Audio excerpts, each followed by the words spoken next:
Usual, a summer shirt-sleeve night.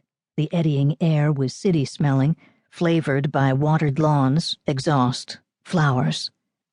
Through it for quite a long time she drove as if at her own volition, capable of stoppings, turnings, and returnings.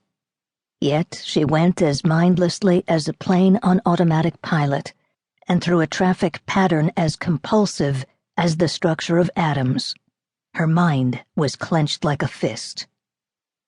Later, a half hour or an hour, her street spun into a concrete whirlpool, and she was swept into a swift reach of freeway. On both sides the service roads dazzled and winked their roadside businesses. Light gleamed off the beetlebacks of cars, flooded from windows where mannequins had come out to inspect the crowds, rained against facades of glass and stucco, bored upwards from moving searchlight lenses. Pausing for a red light while a trucker next door stared down at her from his high cab, she emerged from her automatism long enough to despise the cheap and frantic glitter of everything, and she tasted in her throat the poisonous carbon compounds of automotive waste. She flickered her eyes off the trucker's admiring glance, knowing exactly how she appeared to him, a good-looking woman in a late-model convertible, something out of a motor ad, a cliché of desirability, absolutely at home on this main street of Vanity Fair. Then the stain of red light on the trucker's face went amber. He lunged to his gears. She put her foot down and drew smoothly ahead. Traffic thickened and began to stack up. She was smothered in trucks, buses, cars, big square trailers belted with lights, jalopies that crippled along limp-fendered and wobble-wheeled, showing quilts and cartons on their roofs, and Negro or white or Mexican faces at their windows and feet over the tops of doors. An impatient car, ducking out of its lane to squeeze through, brought Sabrina's foot down hard on the brake pedal. In the mirror she watched the lights behind her surge up big and ominous and hunched her shoulders against the crash that did not quite come. The even lanes of cars broke up and around flares and standing men, the flashing red light of a police car, a pickup slewed sideways, and a sports car on its side like a squashed bug.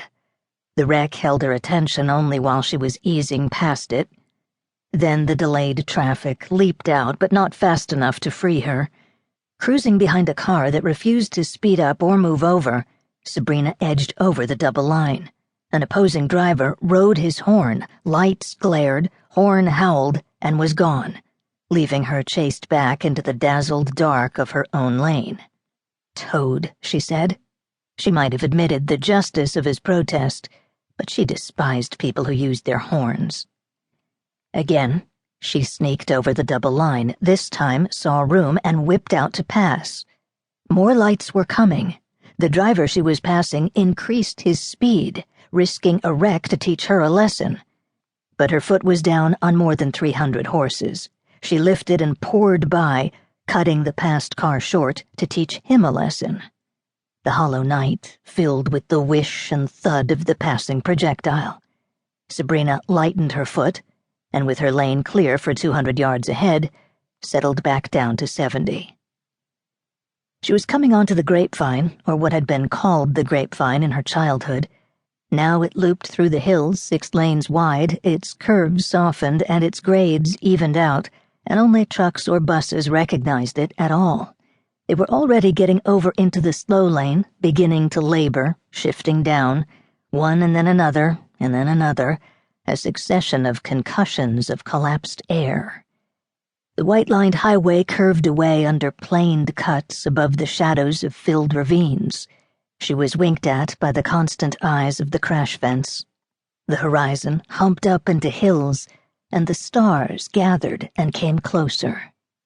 Into her cockpit, the wind eddied the sudden smell of dust and dry weeds. And it was that, with its suggestion of aromatic desert, that and the new openness and nearness of the sky, that turned loose her mind again. The picture came without warning, cameo sharp and small. The hot butte of Monte Alban, and the two of them locked together in an exposed, sun-soaked tableau.